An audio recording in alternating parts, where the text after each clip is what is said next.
They thought they were free until Pharaoh changed his mind. What do you do when deliverance turns into a dead end?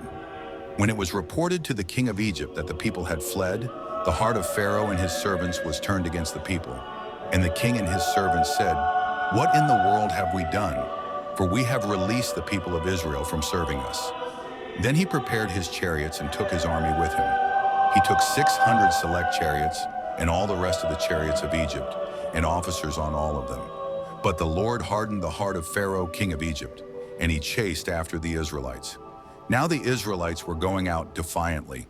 The Egyptians chased after them, and all the horses and chariots of Pharaoh and his horsemen and his army overtook them, camping by the sea, beside Pi-hahiroth, before Baal-zephon.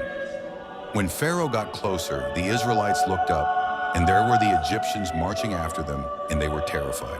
The Israelites cried out to the Lord, and they said to Moses, "Is it because there are no graves in Egypt that you have taken us away to die in the desert? What in the world have you done to us by bringing us out of Egypt? Isn't this what we told you in Egypt? Leave us alone so that we can serve the Egyptians, because it is better for us to serve the Egyptians than to die in the desert." Moses said to the people, "Do not fear. Stand firm and see the salvation of the Lord that he will provide for you today. For the Egyptians that you see today, you will never, ever see again. The Lord will fight for you, and you can be still."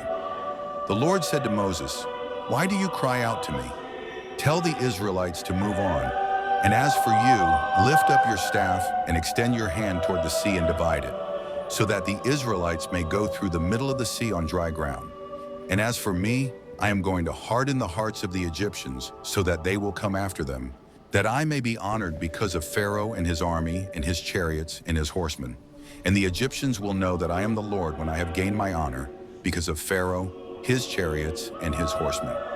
The angel of God, who was going before the camp of Israel, moved and went behind them, and the pillar of cloud moved from before them and stood behind them.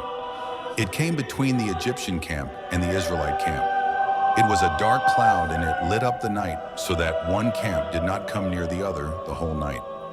Moses stretched out his hand toward the sea, and the Lord drove the sea apart by a strong east wind all that night.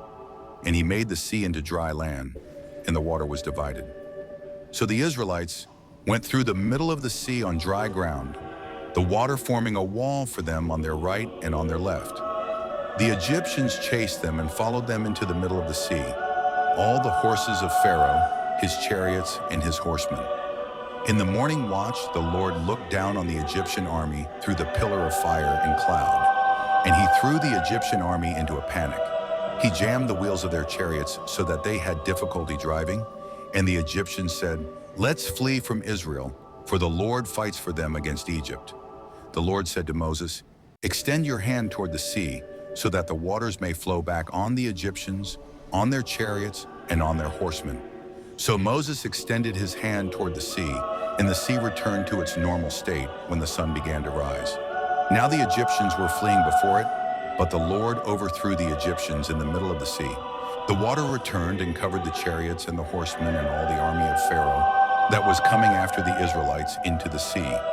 Not so much as one of them survived.